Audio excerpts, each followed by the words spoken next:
Bienvenue à toi, bienvenue dans l'été d'épaulettes imparfaites. L'été d'épaulettes imparfaites, qu'est-ce que c'est? C'est une série de vidéos dans laquelle je vais t'embarquer pendant le mois d'août pour t'aider à vivre des vacances de maman les plus sereines possible. Parce que oui, je sais que quand on est maman, vivre des vraies vacances, se reposer, se détendre avec la vie de famille qui va autour, je sais que c'est un sacré challenge et je suis là pour te partager mes meilleurs conseils, mes meilleurs tips en la matière. Et si tu ne me connais pas, je m'appelle Géraldine et je suis la créatrice des Épaulettes imparfaites. Je suis coach de vie et j'accompagne aujourd'hui toutes les mamans fatiguées, débordées, usées par leur quotidien qui va à 100 à l'heure, mais qui sont ambitieuses et qui sont prêtes à partir à l'aventure. Je les accompagne pour simplifier leur vie afin de vivre et aimer pleinement leur vie. Si tu veux en savoir plus sur mes accompagnements, n'hésite pas à cliquer sur le lien que je te mettrai dans la description. Généralement, quand arrive la période de l'été et particulièrement la période des vacances, on se retrouve sur les rotules, ok ? Moi, c'est mon cas. J'imagine que c'est ton cas et je sais que c'est le cas de beaucoup de mamans que j'accompagne.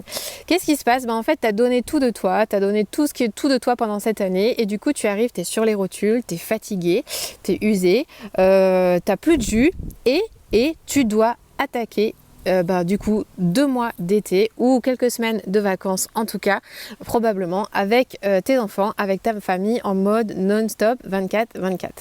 Alors, quelles sont les conséquences de cette situation quand toi, tu arrives sur les rotules, peut-être ton conjoint, si tu as un conjoint dans ta vie également, probablement tes enfants, parce qu'eux aussi, en fait, ils ont toute l'année scolaire derrière et donc ils arrivent pendant l'été, aux vacances d'été et ils sont fatigués.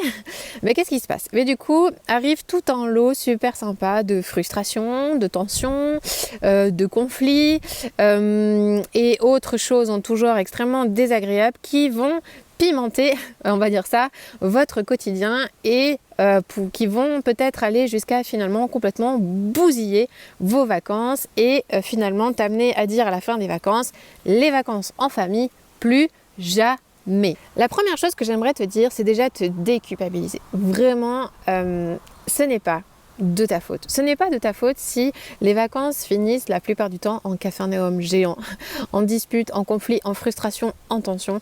Ce n'est pas de ta faute et je vais t'expliquer pourquoi. Tout simplement, lorsque tu traverses une période très intense en ce qui concerne ton mode de vie déjà, lorsque tu as une vie qui va à 100 à l'heure et que tout d'un coup arrive une période de break, une période de repos, il se produit un phénomène qui est que ton adrénaline, un phénomène hormonal, qui est que ton adrénaline qui était extrêmement haute pendant cette période intense de travail, lorsque tu vas donner à ton corps et à ton psychisme un espace de repos et de détente, il y a un effet de relâchement qui va arriver et du coup cette hormone de l'adrénaline, cette production va chuter brutalement et tu vas te retrouver dans un espèce de down, je l'appelle un peu comme ça, tu vois, un espèce de bas là au niveau émotionnel, voire parfois limite déprime quand arrivent les vacances. Et là, tu comprends rien, tu te dis mais en fait je devrais être trop contente, je devrais être super heureuse et tout ça.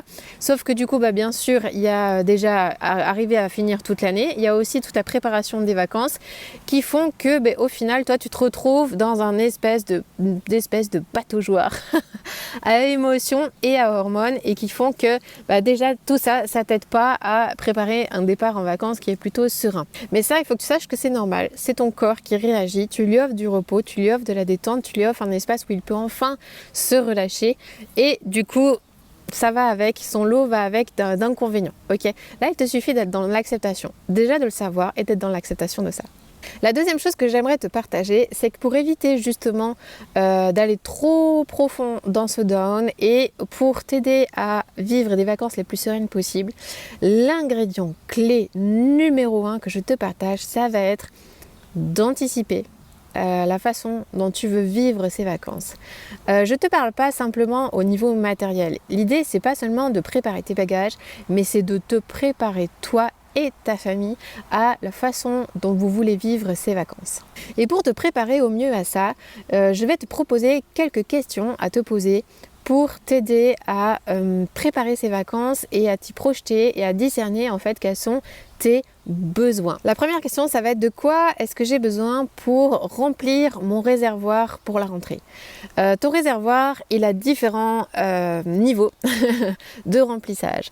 Ok, c'est comme si tu avais des piles, c'est comme un objet qui fonctionne avec plusieurs piles. Il y a plusieurs piles à l'intérieur de toi. Il y a la pile physique, il y a la pile psychique, il y a la pile relationnelle, il y a la pile émotionnelle et même la pile spirituelle. Du coup, avec ces 5 éléments, quels sont, au vu de ces 5 éléments, tes besoins? De quoi as-tu besoin pour remplir ces éléments-là pour que lorsqu'arrivera septembre, la batterie puisse être au top niveau? La deuxième question que je t'inviterai à te poser, c'est de quoi ta famille a besoin. Interroge-toi sur vos besoins familiaux. En ce qui concerne le groupe, j'ai le fourmi qui se balade sur les mains, ça c'est le coup de la forêt. Car j'aimerais vraiment t'encourager à ce que cette période de vacances soit un moment où vous allez aussi pouvoir resserrer les liens entre vous, vous donner l'occasion de vous rapprocher tous ensemble, de vous retrouver pour rapprocher ces liens. Et le challenge, c'est que quand pendant l'année on a été assez éloignés, distants des autres, entre le travail, l'école, les différents modes de garde, eh bien on a eu peu l'occasion de se retrouver comme ça plusieurs jours, plusieurs heures d'affilée en mode 24/24 ensemble. Et quand on se retrouve, ça crée de la tension. C'est simplement qu'on a besoin de réapprendre à vivre ensemble. Et du coup, de quoi ta famille a besoin pour réapprendre à vivre ensemble pendant ces vacances? Et puis bien sûr, je vais te demander au niveau de ton couple, si tu es en couple, à ce moment-là, de vous interroger sur vos attentes respectives. Quelles sont tes attentes pour ces vacances? Quelles sont les attentes de ton conjoint pendant ces vacances? Et puis si jamais tu es maman solo, la question à te poser, c'est simplement, mais quelles sont tes attentes à toi? Qu'est-ce que tu espères? De quoi est-ce que tu as besoin? Et déjà, de mettre de la conscience là-dessus, de prendre conscience, de mettre de l'intentionnalité là-dessus, va énormément t'aider à vivre ces vacances de manière beaucoup plus apaisée. Maintenant, j'aimerais terminer cette vidéo avec une note sur le fait de penser à prendre du temps pour toi pendant ces vacances. Je sais, en tant que maman, que du coup, ces vacances en famille, la plupart du temps, on les redoute ou on les appréhende parce qu'on sait qu'en fait, on va avoir très peu de temps pour soi.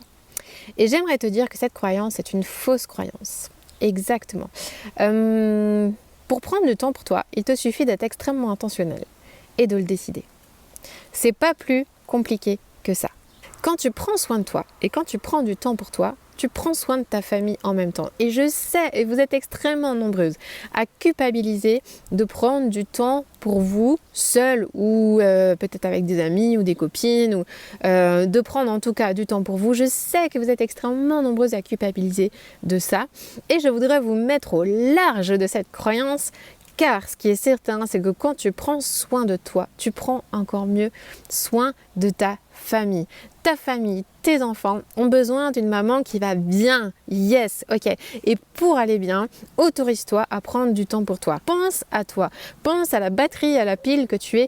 Pense à ces 5 réservoirs et je t'encourage vraiment à veiller à ce qu'ils soient remplis. Alors, comment faire concrètement pour prendre du temps pour soi pendant les vacances?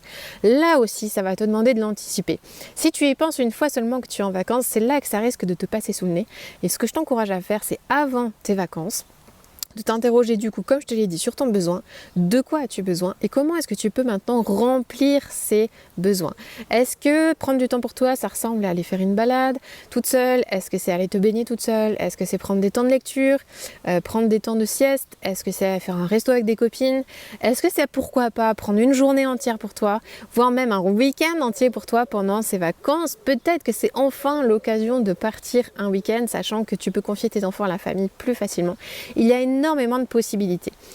La première chose à faire, une fois que tu t'es demandé ce que c'est, quels sont tes besoins, ça va être de bloquer une date. Si c'est pas une journée, si c'est pas un week-end, bloque un moment chaque jour dans lequel tu as envie de te poser pour faire une sieste, bouquiner, aller te balader. Ça peut être une fois dans la semaine, ça peut être tous les jours, ça on s'en fiche en fait. C'est toi qui décides et puis au regard de ce que tu as besoin, ne t'enferme pas dans une espèce d'habitude que tu pourras pas tenir. Juste écoute-toi, écoute ce que tu ressens et puis vas-y, prends soin de ton réservoir. Cette vidéo va s'arrêter là, mais juste avant de te quitter, j'aimerais te parler du guide qui est sorti tout récemment, du guide offert Une vie de maman sous pression, les 7 étapes pour s'en sortir. C'est un guide que j'ai conçu de plusieurs pages pour que tu puisses prendre le temps de le lire cet été au moment de tes siestes, au moment de tes pauses sur la plage. Tu verras à l'intérieur, il y a un petit test pour t'aider à reconnaître les signes d'une vie qui est soumise à la hâte, soumise à la pression. Peut-être que tu vas reconnaître certains symptômes dans ta vie et en suivant, je vais te partager les 7 étapes pour te sortir de cette situation et retrouver une vie de maman beaucoup plus sereine. Si tu ne l'as pas lu ou téléchargé, je t'encourage à cliquer dessus. En attendant, je te laisse ici et on se retrouvera dans la deuxième vidéo pour parler du fameux jour J, du fameux jour de départ en vacances. À la prochaine, ciao ciao.